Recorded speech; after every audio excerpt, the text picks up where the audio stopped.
So I'm about to start learning how to pattern grade PDF sewing patterns on Adobe Illustrator, and if I'm being honest, I'm kind of nervous about it. From my understanding, the only real way to learn how to grade patterns is basically to go to school for it. While there's maybe some textbooks out there that you could teach yourself with, I haven't come across any, and I've done a lot of research to try to figure out how to do this on my own. So without going to school and spending loads and loads of money, I'm gonna learn how to pattern grade from the comfort of my own home on my computer starting today. If you don't already know, I'm currently taking an online course called Confident Pattern Making and Grading by Victoria from Herbacha Studio. This course is the first of its kind as far as I know. I haven't been able to find any other courses out there that teach you how to grade patterns. Over the past 6 or so weeks, I've been heavily focusing on how to create PDF sewing patterns, and now I'm gonna take those skills and I'm gonna learn how to pattern grade so that I can grade my patterns and sell them to you. I'm beyond excited for this opportunity, but at the same time, like I said, I'm still a little bit nervous. I think the nerves come from pattern grading as a skill, feeling like it's an exclusive club that you can only get into if you go to school for it. I literally do not know anyone who has learned this information all on their own, and a lot of people just end up outsourcing it. And while that's totally fine, I most certainly do not have the capital to be outsourcing this for my patterns, and I also just really want to learn it for myself. And maybe if I'm good enough, I'll be the person that people outsource to grade patterns for. Anyways, I might be getting a little bit ahead of myself, but this is where I'm at, and I'm very excited to jump in. I'm under the impression that there will be math involved. However, I'm honestly pretty good at math, and I kind of always have been. I was homeschooled growing up. My mom is a math teacher. She taught me math my entire life, and I also kind of just think that I have a knack for it. For example, I started taking college algebra at a college when I was maybe in 7th grade, and as a 7th grader, I was a tutor for other college students so that they could learn how to do the math because they couldn't learn from the teacher. With that being said, I do have a pretty good understanding of how to teach math to other people, so I'll also have a pretty good understanding of if this skill is something that's easily digestible for pretty much anyone. For example, like learning how to add and multiply are things that are pretty digestible for most people. But once you get into something that's more complicated, like calculus,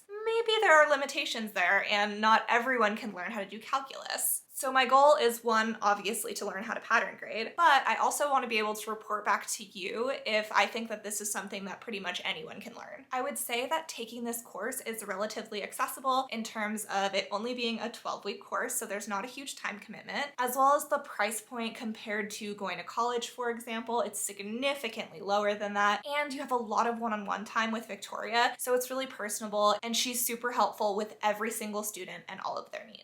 So if like pattern making, fashion design, grading, all these things are things that you might be interested in, I would highly recommend checking out this course, and I'll have all of that information linked in the description for you. If you do end up deciding to reach out to Victoria, don't forget to let her know that I sent you. So before I officially jump into the course and learn how to pattern grade, I want to talk about the halfway point check-in that Victoria just sent to me. Basically, I'm about halfway through this 12-week course, and so she wanted to check in and see how things are going. She sent me a document that had a few questions on it that I answered, and it basically helped me reflect on all the things that I've learned and where I want to take this course for the rest of the 6 weeks. As I was filling it out, I was feeling like mushy and gushy inside, and happy and excited and proud, honestly, of how far I've come. If you haven't been following along on this series, I've basically learned how to create digital sewing patterns from scratch using Adobe Illustrator. I've created a chore coat pattern, I've created a trousers pattern, I've created a denim shorts pattern, next up I'm creating a blouse pattern. Like, I feel so good about all of the things that I've accomplished in the past 6 weeks. The word that kept coming into my mind over and over again was confident. At the beginning of this course, I knew pretty much nothing, and now I feel pretty confident in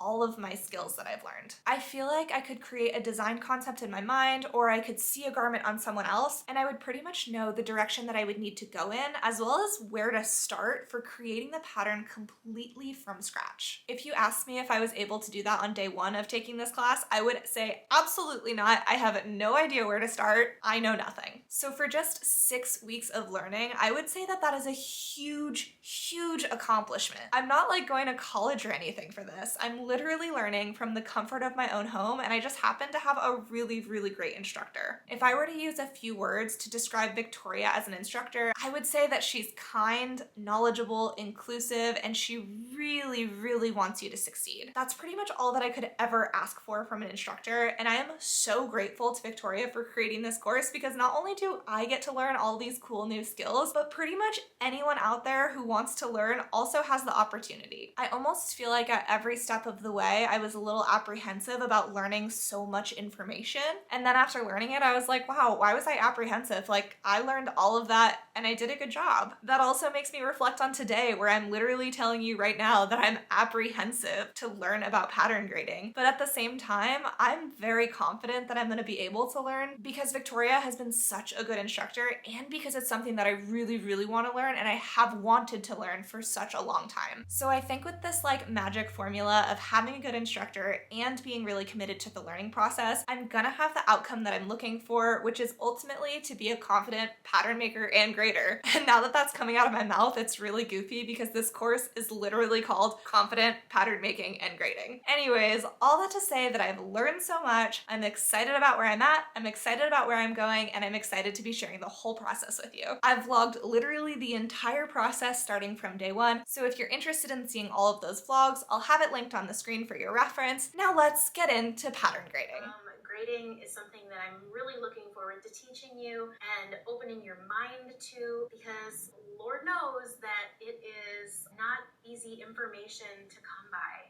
So I just finished watching the first video of the grading series, which is all about understanding size charts. The bummer about size charts is that there is literally no standardization in the entire fashion industry about size charts. That basically means that brands and sewing pattern designers can all have different size charts based on kind of whatever they want. That's the reason why you could potentially be a size 6 in a pair of jeans in one brand and be a size 14 in a pair of jeans from another brand. It doesn't mean that your body has changed at all. It means that the size charts are different amongst different brands. That makes the whole process of size charts kind of difficult because as a pattern designer, you have to create your own size chart. To do this, you basically have to do your own research and decide what you want your personal size chart to be and what the interval between each size is going to be. Fortunately, Victoria is able to offer her expertise and kind of give us direction on how to go about even creating a size chart in the first place. One resource that she offered that was really interesting and I wanted to share with you guys is something called ASTM. You can just do a quick Google search on ASTM and it'll come up with a website where you can purchase different data sets on body measurements. They've basically just taken measurements from a really, really large pool of people and they've collected it into data where they average out the sizes of pretty much everything on your body. For example, the average knee circumference for someone that has a waist size XYZ. I have the website pulled up right now and here's an example of one of the data sets that you can purchase.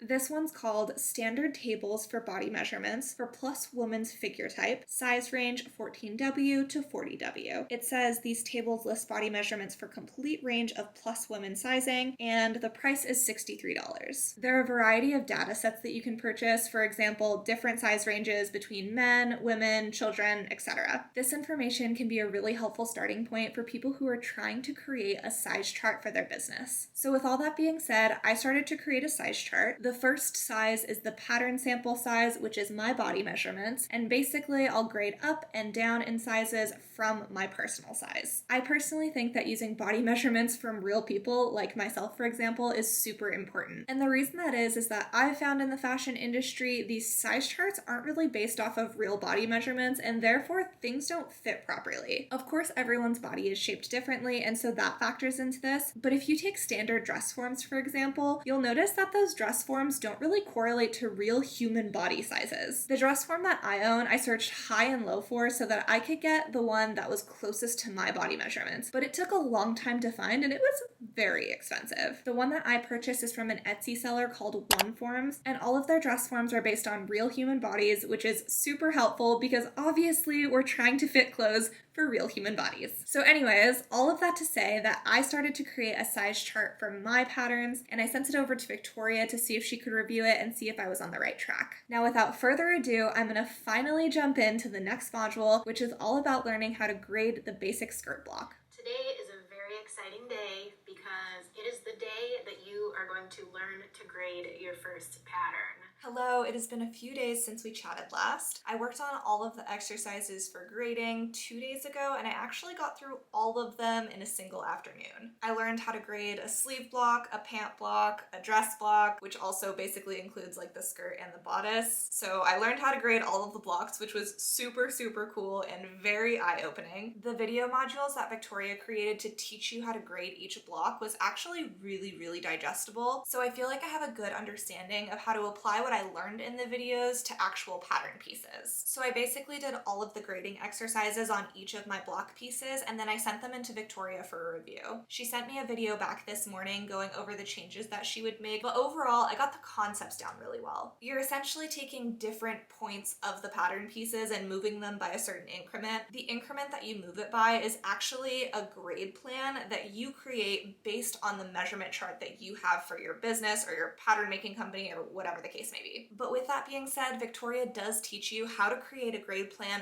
based on the size chart that you make, or even based on a size chart that someone else made. So unfortunately, since there's no standardization for size charts in the industry, that also means there's no standardization for grade plans, so you do have to create your own, but Victoria teaches it in a really digestible way. So for the exercises that I did in Illustrator, I used the grade plan that Victoria provided, but I'm gonna be creating a grade plan for my personal patterns that I'll use for all of the patterns that I make moving forward.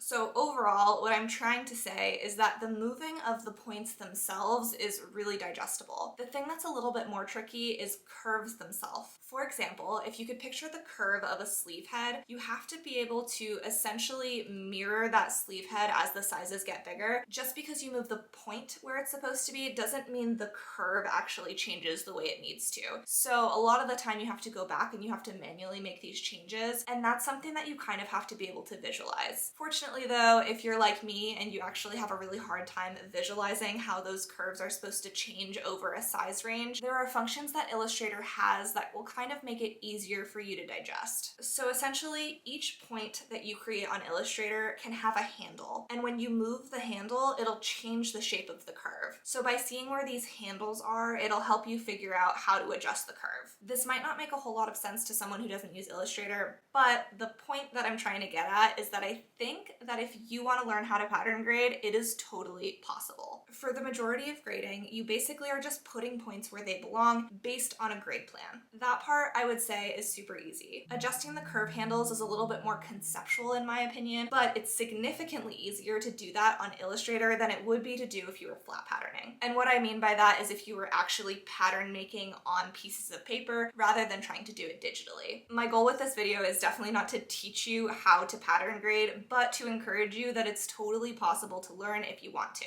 And if you have any interest in doing so, I would highly, highly recommend that you check out Victoria's class because she teaches it in a really digestible and concise way. So with all this being said, I need to create a grade plan for my patterns based on the measurement chart that I created, and I also need to finalize some of the bits and pieces of my patterns before I grade them out, because obviously your pattern should be perfected before you make a full size range. The one pattern that I'm super, super excited to put out into the world is my pleated trouser pattern. So the plan is to perfect that pattern and then grade it to a full size range and hopefully get it tested pretty soon here. So what I did yesterday was I took my trouser pattern and I updated it based on the modifications that I wanted to make from my wearable toile. The changes were minor and they had to do with the center back seam and the waistband. Then I reprinted out that pattern and I got fabric cut for it. So the plan today is to sew up these trousers, and as I'm sewing, I'm going to be making some notes about the order of construction. That way when I send it out to people to be tested, they'll know how to construct the garment. And then once I've finished making the trousers, I'm hoping that it's perfect and I can take that pattern and begin to grade it. So all that to say that the order of operations here is for me to sew the trousers, make sure that they're correct, then do a grade plan. Once that grade plan is finished, get it okayed by Victoria, and then I'll grade the pattern and then I'll send it to testers. I'm beyond excited about this process, so I'm gonna stop talking and get to sewing these trousers.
All right, you guys, my trousers are done and I'm so excited about them. They are the second wearable toile of this trouser pattern, and I actually ended up wearing them all day yesterday and they were perfect.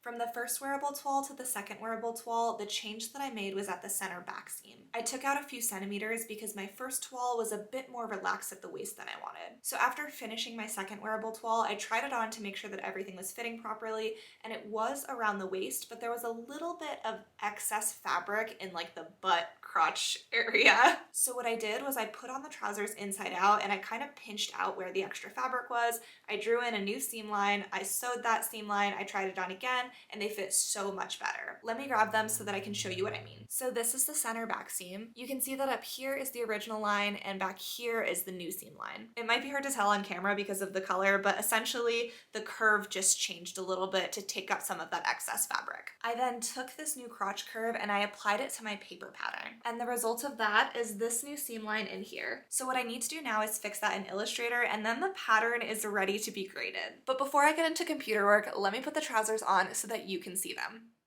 Okay, so here's what they look like on. I am so proud of them. I love the shape of the pockets. I love how these pleats drape. It's super nice. I also love how like big and voluminous these legs are, but everything is still super classic and timeless feeling. The waist fits super nicely now. And the booty here also fits nicely. It hugs this bum area without having any weird like extra fabric going on in there. So yeah, I am super happy with it. Here's what those pleats look like up front. And then I also added this like double belt loop situation going on because I think it was a nice touch. I wore them the other day with the belt. I absolutely love them. They look great and I'm so happy with the final results. So I'm gonna make that change in Illustrator and then I'm gonna go ahead and work on a grade plan for these pants. After that grade plan is made, I will send it into Victoria to be reviewed to make sure that I did it properly, and then I'm gonna go ahead and get into grading these pants, which is so exciting because that means then I can send it to testers, and then once the testers have it in their hands, they can make real garments out of a pattern that I created. I'm at a point in this course where everything is like coming to fruition, and it is so cool to see. I can't believe that I created a design from my brain onto Illustrator. Now I'm having it graded and sent out to real people to wear. As you can tell, I'm over the moon about this whole process. I have learned an amazing amount of information about pattern making and grading in like 7 or 8 weeks at this point, and I'm so ready to make this grade plan so I can get this pattern into your hands as soon as possible. So without further ado, I'm gonna go make a grade plan. So I just updated my pattern in Illustrator and now I'm ready to start my grade plan. I created this cute little scaled down version of my pattern and I just had it printed. That way I can write all over it and make the grade plan. This is what it looks like. I don't know why I think it's so cute to have such a tiny version of the pattern that I created, but I'm really excited about it. This will require me to do a little bit of math, but it's super simple math and I can just type it into my calculator and be done with it. So I'm gonna go ahead and do that and then send it over to Victoria.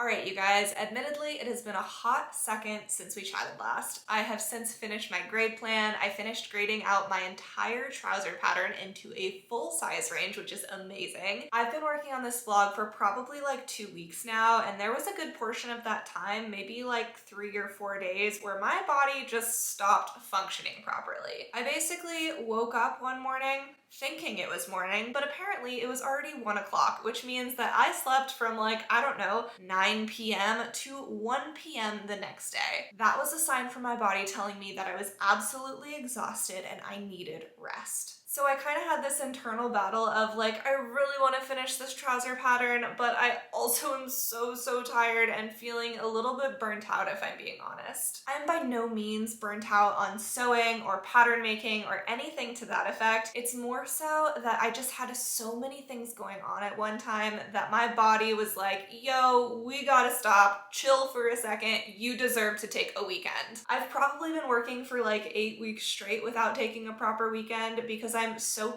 passionate about what I'm doing that I just don't want to stop. But at the same time, it's important to rest our bodies, and my body definitely told me that. So essentially, I took a much needed few days off, I had a good cry about it, and now we are back to hopefully functioning at a high capacity again. I think what really happened was I had too many projects going on at one time, and so I didn't know where to focus my attention. I had already started digitizing a new top pattern that I was excited about. I was also working on grading my trouser pattern, while simultaneously I was learning how to create illustrations so that I could also make the instructions for it. And then in addition to that, I had last week's vlog that I was working on editing. I had this week's vlog that I was working on editing. I was also doing a custom commission for my friend Natalia's business, and simultaneously I was editing that vlog for the commission. So basically I just had way too many things going on at one time, and I needed to stop, take a break, relax, and focus on one thing. So I took a few days off to rest and recharge, and then I came back to working on grading my trouser pattern. At that point, I wasn't really ready to pick up the camera, and I was feeling like maybe I should just work through grading this pattern and then report back to you at the end how it went. So here I am. So I wanted to come full circle on the big question here, which is it possible to learn how to grade PDF sewing patterns into a full and inclusive size range? And the answer is yes. It is totally possible. With that being said, I don't think it's for everyone, and it is difficult. But if you have an interest in learning, I do absolutely, without a doubt, think it's possible. Now let me pause and talk about inclusivity for a second, because it's important to see the whole picture here. There are lots of pattern designers out there who are only creating patterns that basically go from like an extra small to an extra large. And while that does serve a certain amount of people within the sewing community, it most certainly does not serve the entire sewing community. There are lots of different bodies out there with lots of different shapes and sizes, and they all deserve to be clothed in a way that makes them feel comfortable and confident. Now, with that being said, there are not a lot of resources out there for people to learn how to create an inclusive size range. I'm under the impression that even if you go to school for it, you might not learn the skills that you need to create a full size range, whether that's for your sewing patterns or your fashion design business. A lot of the time, this step ends up getting outsourced, and honestly,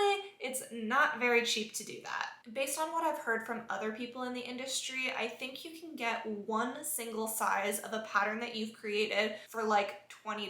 So if you have a fully inclusive size range, you're probably looking at somewhere in the neighborhood of 20 different sizes. And if I'm doing my math correctly, 20 times 20 sizes is $400. And that's $400 for a single garment. For someone like myself, that is not an attainable price point. But with that being said, from my experience learning how to pattern grade, I do think that it's an appropriate price point. However, I'm willing to bet it's not in a lot of people's budgets. So I think the whole thing is kind of a tricky and also a very touchy subject, because obviously as individuals and as businesses, we do want to be inclusive to the best of our ability, but it is only to the best of our ability, right? So if you don't have the capital to outsource this, does that mean you just shouldn't be a pattern designer at all? I most certainly do not have the perfect solution, but what I can tell you is that as pattern designers in the sewing industry, we are in a very, very privileged position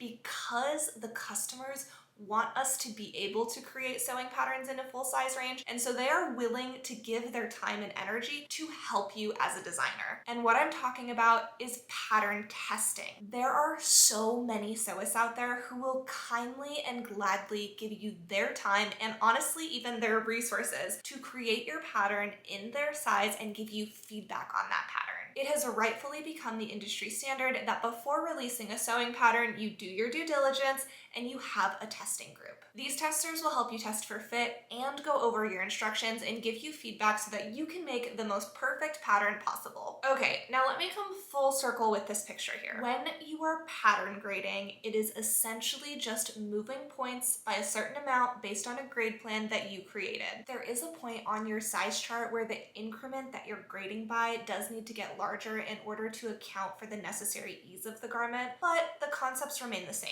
Now, because our bodies are all unique, simply scaling up and down a pattern isn't a foolproof way to grade, and that's where pattern testers come in. So you've mathematically graded your pattern into a full size range, and that's awesome, but that is not where the work stops. Next, you're going to send that pattern out to a group of testers who will help you test for the fit of the garment as well as proofread your instructions. Now, this is the point where I think a lot of pattern designers get it wrong. I think that most designers believe that once you've gotten to the point of testing, you've done all of the hard work because you've graded your pattern and it is what it is at that point. They essentially think that the testing group is only testing their instructions, when in reality, that is simply not the case. You can't expect that mathematically grading your pattern up and down is going to account for the nuances of people's real bodies. You actually have to take the feedback from your testers about their unique bodies and apply that to your graded pattern and then blend in between those sizes accordingly. I think that's the step that gets lost, and honestly, it is the most important step of the entire process. If you skip that step, it is very unlikely that your pattern is going to fit all different types of bodies. Now, do not get me wrong. This process is very, very intense and very long and very hard. As a designer, you pour so much love and energy and care into your patterns and your designs, and there is honestly so much time involved in the whole process before you get to the pattern testing phase. You start by creating a design in your head, then you have to pattern it out, whether you're doing it on Illustrator or with paper patterns. Then you make a muslin. You make sure that the muslin fits. If it doesn't, you go back and you adjust your pattern. Then you make a wearable toile. You make sure your wearable toile fits. If it doesn't, you go back and adjust your pattern. That adjusting process alone could take weeks. Then you finally get to a point where you're very excited about your pattern, it fits you the way you want it to, and you're ready to grade it. At this point, you have only created a single size on your size chart. So then you go into the grading process, which either takes a lot of time or a lot of money in order to get someone else to do it for you. Now, we haven't even gotten into creating instructions, which in and of itself is a wild ride. Creating the instructions themselves, like typing out exactly what you're supposed to do, isn't super difficult in my opinion, although you have to be very careful about the way that you word things so that people actually understand what you're trying to say. The hard part and the most time-consuming part is that you have to create illustrations for your pattern. That way people can kind of visualize what they're supposed to be doing alongside the instructions. Creating a single illustration takes so much time, let alone all of the illustrations for all of the steps that are involved in creating a pattern. Now at this point, you've spent hours and hours of time getting your pattern to a point where it's ready to be tested. So then you do the very vulnerable thing of basically putting your baby out into the world to be purposefully criticized by other people so that you can take that information and you can adjust accordingly. Now, while I might be framing this in a negative light, I don't think it's negative at all. It is a labor of love. Making patterns is so cool and it is so fulfilling. I can't wait to see my tapioca trousers on real human bodies, and I can't wait for it to fit people properly. I'm only at the very beginning stages of doing testing for this pattern, and it has been so rewarding so far, but it has been so emotionally draining. It is a very vulnerable feeling to ask for critical feedback on something that you've poured so much time and care into. But with that being said, it is also so rewarding. I'm so thankful that I am able to create patterns in a full size range and that I was able to learn from Victoria how to do this. But with that being said, I understand how difficult it is to get to the point that I'm at now. I truly feel for those designers out there who cannot create a full size range, either because they don't have the capital for it or they don't have the resources to learn how to do it themselves. A lot of the time, it is not for lack of trying or wanting. It is simply the position that you're in, and I think it would be a huge bummer to not put your designs out into the world just because of this limitation of pattern grading. Honestly, sometimes you just need money for the mission, and that means putting your patterns out into the world even if you can't create a full size range yet. Then hopefully you can take that capital to either outsource that in the future, or you can take that capital to learn how to do it yourself so that for the future of your business, you are able to be as inclusive as possible. Now that is my TLDR on inclusivity in the pattern making world. I think that it is super, super important to be as inclusive as possible. There are limitations to that I recognize and understand. I used to be a pattern designer who was unable to create a full size range, and now I'm a pattern designer who is able to create a full size range. Both of these situations are good situations, and I'm glad that the Jessica then is now the Jessica today who knows how to create a full size range. And to sum up the overarching question of if it's possible for you to learn how to create a full size range, the answer is shout it from the rooftops. Yes, you can, and yes, you should if you are able and have the resources to do so. Now, I'm sure that that was really long-winded, but I appreciate you staying with me till the very, very end. I would love to hear your opinions on anything sewing pattern related down in the comments below. I very, very much appreciate you being here with me on this journey, and I will see you in the next one.